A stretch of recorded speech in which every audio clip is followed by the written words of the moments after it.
Hi, 573 or 74. I got my test results back from my CT scan, and I'll give you a little heads up.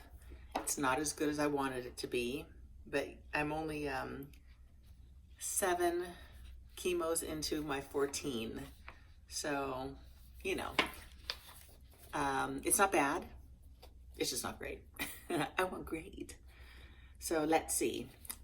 There, there's no significant change in size of one out of the 3 liver metastases, measuring 2.2. So that one stayed the same. And there is a decrease in size of the two previous lobe areas in the lobe of the liver, measuring 3.5 and 3.1, whereas they were 3.8 and 3.2. So it didn't change a lot, but at least it's on the way down. So that's the liver. There's a decrease in size within the pancreatic tail, measuring 3.0 by 3.3, whereas it used to be 4.2 by 4.3. So that's good. That is definitely going down. Gotta get rid of that. Let's see. There's also a decrease in size of the area in the curvature of the stomach where the pancreas kind of lays, against the stomach. That was one of the new ones, COVID. And that one is measuring 1.8 by 2.3 by 1.3, and it used to be 4.0 by 4.4 by 4.0. So significant change there. It should be. It's 100% COVID related. That happened because of COVID. So whatever. Get rid of you all. Get rid of you all. But that's why it's shrinking fastest, because it's the newest one, and it has, it's weaker, I would imagine. That's how I like to see it. The ones that have been around are kind of like they're strong and they're like tough and they're like hanging on for dear life, and that's why they're not budging quite as quickly. As long as it's decreasing, there is unfortunately an increase in size of multiple mildly enlarged mesenteric and retroperitoneal lymph nodes. So that's interesting because prior to COVID, I was seeing this Chinese, she was a acupuncturist and, did a lot of like just herbal stuff. And she's the one that had said to me that I need to stay off of water proteins like duck and fish and things like that because it's enlarging my lymph nodes. Oh, and sunflower seeds. I have to ask what else she had mentioned. Anyway, so, and I did, and I was great. That was back when, I was doing so well. And then I got COVID and I lost all this weight again before having started the second round of chemo, the new chemo that I'm on.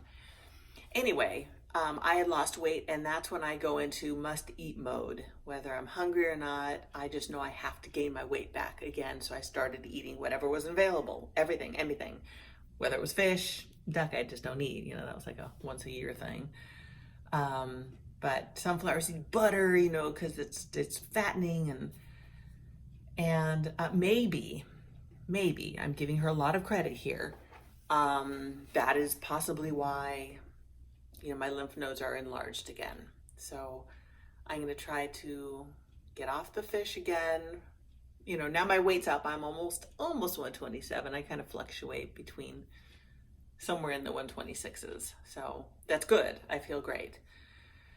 But I do want to get all the inflammation or the enlargement out of my lymph nodes. So I'm gonna not eat those things again and see what happens.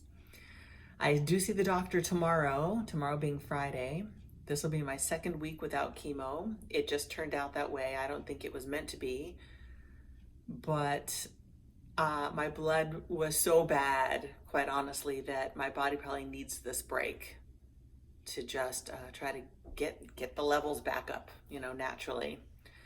So, but I'll know more tomorrow. Like I said, I see the doctor, I'll get my blood panels done, I'll get my my markers done. So I'm always interested in that because that is super on as far as exactly what's going on with the cells, how fast they're moving, etc. So, okay, so that's tomorrow. I've caught you up on me. I'm feeling, it's moment by moment. I feel either perfect or I just kind of go, and I just feel, my head's a little, my mouth has a lot of chemo in it, my tongue, whatever, so weird. And my, okay, so here's a little story for you. I was going to say I'm getting that tingly sensation again, but there's a reason. The reason is, Indy, he's on all kinds of supplements right now. I decided to get him this, this extra, it's got hydrochloric acid. Oh, I said it so wrong. And amino acids and vitamin K and all these other things that are in this gallon of goop. And I also had called another vet, a vet kind of friend of mine, and I said, hook me up. Indy's in bad shape and he's not getting better. And so he gave me steroids to give him. Steroids, and he said to double up on this pill that he's been getting for like 5 years. Kind of equivalent to ibuprofen. Okay, so it's been 5 days that he's been on this stuff. And plus we had a giant rain, a hurricane rain. Rain and horses' brains, they don't go well together. It clears out their brain and makes them completely nuts. So the day after the rain, my girlfriend Susanna and I, we took our horses for a hand walk. And it was kind of, not long, but for me it's fairly long. It's kind of and then you go all the way around, and now we're on our way home. Indy, he lost his mind. I don't know what happened. I'm gonna assume it's because I gave him his meds before we went on this walk and they kicked in. Meds usually kick in, right? About half an hour-ish, 45 minutes. So now on the way home, he's beyond high as a kite. His eyes are just like, and his ears are full on pricked up, and he's just like, and he can't walk, and he's like, just jigging in place. And at one point he rears up and bucks and kicks at me. And I just went cold. I was just like, oh my God, because I literally felt the wind just of his foot just like graze past my leg. And I thought, he could have completely blown my leg apart. And he's not snapping out of it. He's crazy right now, and I have almost a mile to get back home. And Suzanne's just like, oh my, she's just stunned. We're both stunned, so I take his lead rope, and I'm like, oh yeah, and I just go bam, bam, bam, bam, bam. I'm yanking, and he's just like, I would think that would kind of click his brain back, but it didn't. And he's just like, and he's just jigging and I'm like, oh my God, this is so not fun. And then he does it again without the kick, fortunately, but he bolts like kind of a rearing bolt forward, and then he bucks, and I'm just like freaking holding on for dear life because it's a long way home. He's either going to trample people on the way home if he were to get loose, run into the street because it is a lot of street on the way home, get hit by a car, hit a car, whatever. And I'm just like, please stop. You freaking A, man. I'm like, just knock it off. And every time you do it, I'm like, bam, bam, bam, bam, bam. And he's just legit. I was scared. I was scared for my safety. And that does not happen very often. I've told you a lot of Indy stories. I know you're all thinking, I will never get a horse. I'll never ride a horse again. Okay, the fact of the matter is, he's a horse. They are a horse first and foremost. And he's a love. He's gentle and loving and kisses me and loves me. But number one, he's a horse. And when horses click into their fight flight mode, it's very hard to get them out of it. Just is. And especially when he's on drugs. And these drugs are making him feel good because now he's not feeling any pain and he's crazy and he's it's like, oh, please just get me home. Please just get me home safely. And like I said, Susanna's just like, she was in shock. I'm in shock. Indy's going bananas. And I'm like, please just get ahead of us. That way he's not going to do that jumping, that bolting thing with a rear and a buck. And it didn't matter. It didn't matter where she was. Doesn't matter where her horse was. Indy was just not. He was just. Finally, we made it home. And I was so grateful. And I thought, maybe I'll just take him in the ranch a little bit. And he just started acting crazy in the ranch. And I'm like, forget it.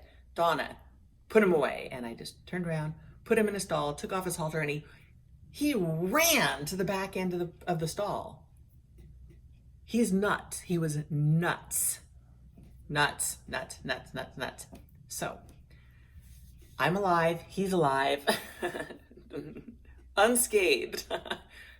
So grateful. Knocking on wood all over the place for that. So, 2 days go by, and I'm like, oh my freaking God, I'm feeling that horrible zinging again, and I'm like rotating my neck, and I'm taking yoga classes. I've been, it's not like I'm not stretching and keeping myself going, but all of a sudden I went, that's why I'm so sore, is because I had a mile's worth of trying to keep this crazy, crazy boy under control, and he's janking on me, and he's rearing, and he's bolting, and oh my God. So I am so sore. And apparently, because it's on the same size as it always is, I think my muscles just have now just like seized up around this bundle of nerve endings that are attacking my insides. It's lovely. If it's not one thing, it's another. So that's what I'm dealing with right now. Fortunately, okay, so the night prior is when this happened, that day, 2 days ago. And I didn't prepare for sleep that night. I thought I could just do a little something and I'd be able to fall asleep. It didn't work. I was up for 4 hours. 4 hours, just tossing and turning and going, oh, ow, ow, ow, ow. And I'd get up, I'd walk around. I was like a mad woman, just like, ah. And there's nothing I can do because I already took I took different things and I couldn't take more different things because then I don't know what's going to do to my body. It might give me cancer. Okay.